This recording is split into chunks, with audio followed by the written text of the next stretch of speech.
Satchel, and today I would like to be doing my presentation on the first ascent of Meru. I'd like to start off by showing y'all a video.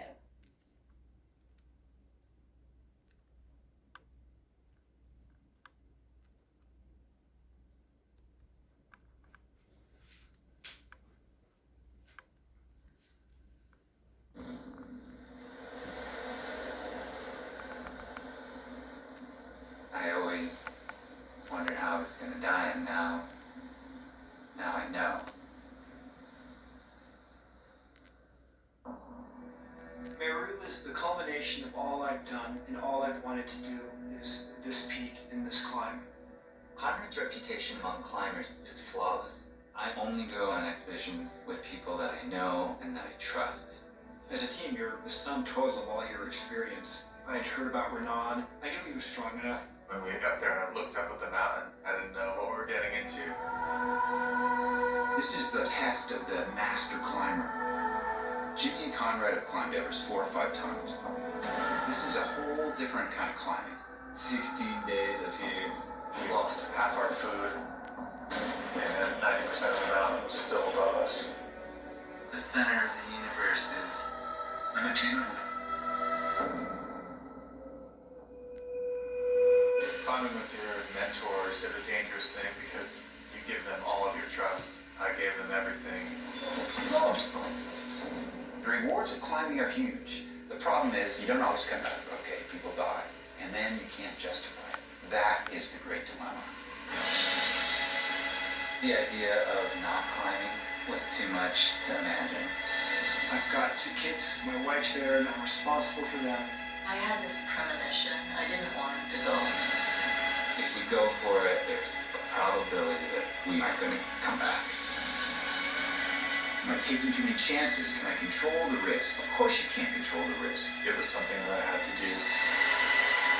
It was Conrad saying, you can do this. He knew that we had to trust him, and that's what we did. We had become so close. It was worth the risk. It was worth possibly dying for it.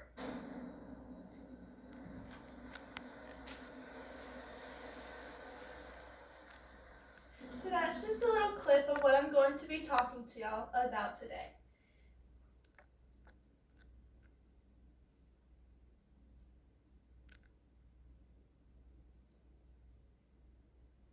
So, what is Meru?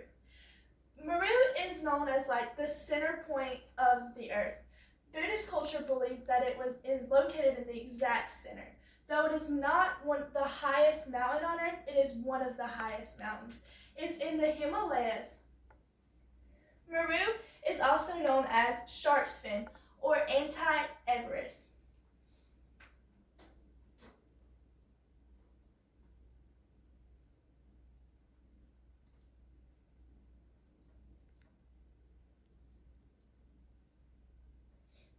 Why is Meru so hard to climb? Well, getting to Meru's 6,310 meters central peak involves very disciplined climbing. You not only use top rope or lead climbing, but you also use mountaineering. It's called Anti-Everest because it is super rigorous, and people think of it as an almost spiritual journey. Meru is approximately 21,850 feet tall.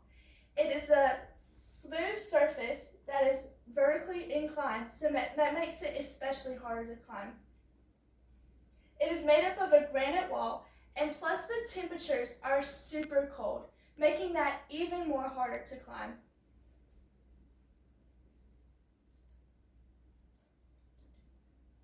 So who were the first people ever to climb Meru? The first people were Conrad Anker, Jimmy Chin, and Renard Ozark. In 2011, they first ascended Meru in October. This took 3 different tries for Conrad and 2 for the rest. This was almost an impossible journey that took lots of perseverance and hard work. The first attempt at Meru. In 2008, these three men got together. Conrad Anker assembled this team that he thought were the best climbers. He decided to train starting in 2008, and then they brought up what they thought to be when they would first accomplish Meru. It took them 20 days to only get not as far up as they had planned. When they reached the 20 days, they realized that they were running out of food and water and that their supplies was dwindling down. At this point, they had to make the hard call to turn back, even only being 150 meters away. This was very difficult for them and caused them to go and have a lot of thinking about this experience and want to do it again. The second attempt was in 2011. It took them 3 years to come back to this this huge mountain. It took them only 12 crucial days to climb it the second time. This was because the weather conditions weren't as bad. In the first attempt, there was a big storm that came and made them stay in their shelter for a lot of the days, which made their supplies dwindle down. In the second attempt, they didn't have this humongous storm, which allowed them to be able to keep on climbing, even through the rigorous, harsh elements.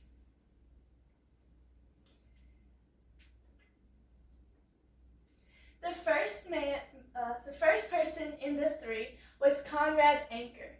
Conrad Anker was the leader of this assembly. He was the one who brought them all together. Conrad Anker is probably the most famous climber out of the three. Conrad Anker was 56 when he climbed Meru. That's crazy. Conrad Anker had climbed Everest a total of 3 times before he could eventually climb Meru. He was known in 1996 for when he found a dead hiker or a dead climber on Mount Everest. That's how he gained his fame, because they had been searching for this guy for a long time. And then he just kind of blew up from there.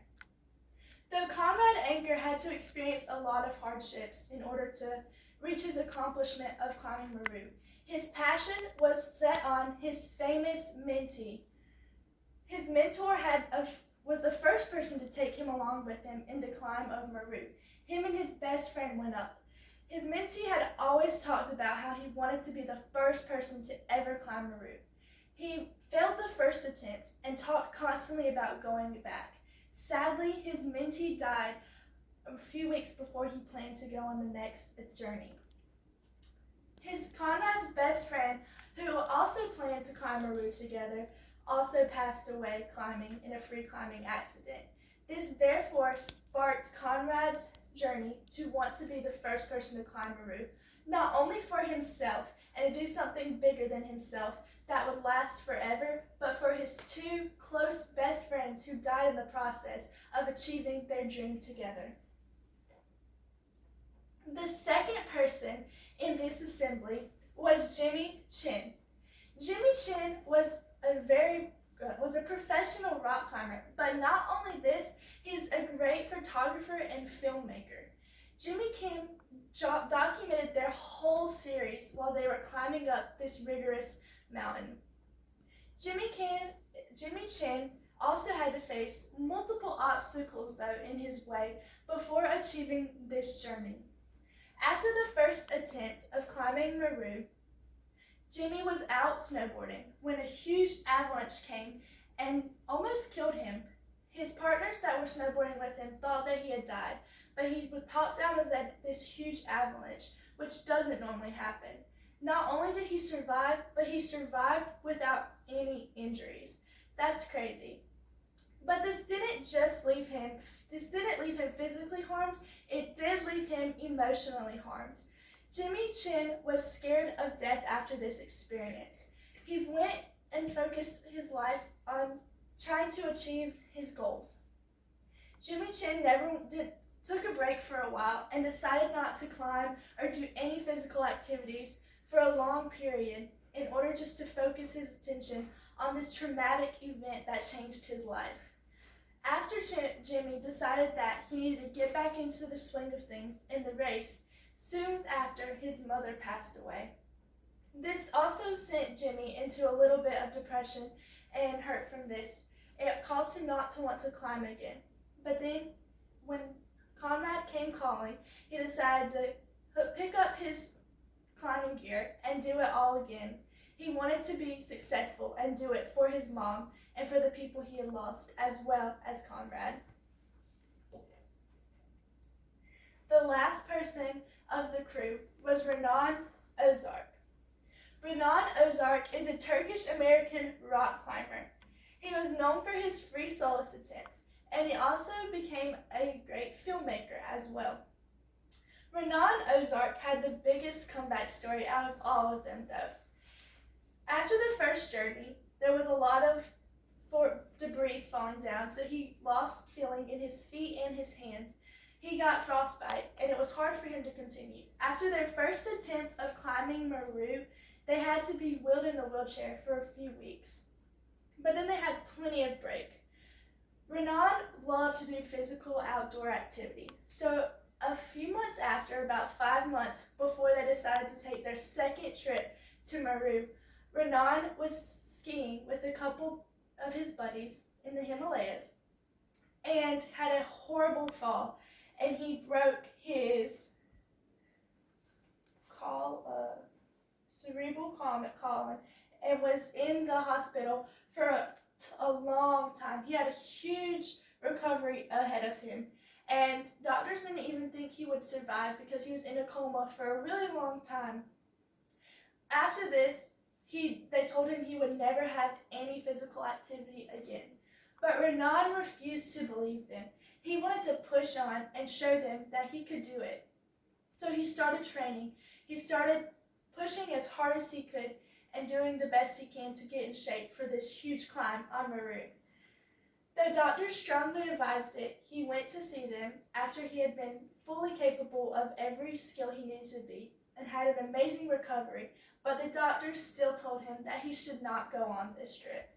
Renan was passionate, though, about this journey and urged them to really allow him to do this. But the doctors told him that if he did this, he would probably have a stroke and die from that high altitude, more than likely. But Renan refused to believe it, and he wanted to do the journey. So he talked to Conrad and Jimmy, and they decided that it was his choice. And Renan decided that he was going to climb Meru with them. Renan did a great job while climbing, though along the journey when they were almost at the top, he did suffer really strong symptoms of a stroke. They're not completely sure if he had one or not, but they had to take a couple of days of rest for him because they weren't sure if he would be able to make it. But he pushed on, fought through the hardships, and was able to persevere and climb and reach the summit of Meru, the hardest mountain in the world to climb. What would a day look like on top of Meru? So a day on Meru would consist of at least 18 hours of climbing.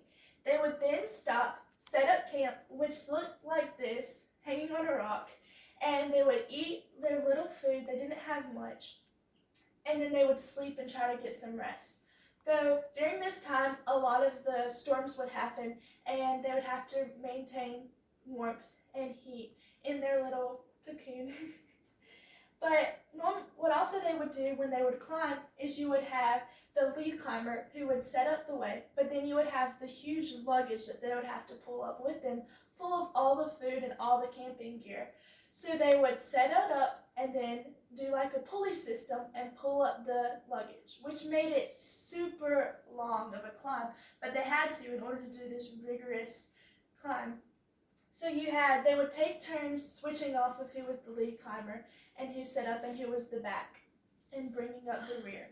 And so it would switch every so often, but it was full of ice, cold, and just awful weather conditions. So it was really harsh and hard for them, but they were able to strengthen through these difficulties and climb, even though they lost a bunch of gear or damaged it and ran out of food towards the end of it, but they pushed through. So Meru. To this day, still no one has ever been able to climb Meru.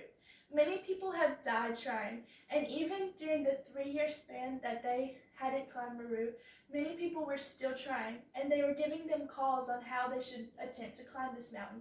They would give them the best advice as possible, but they still struggled.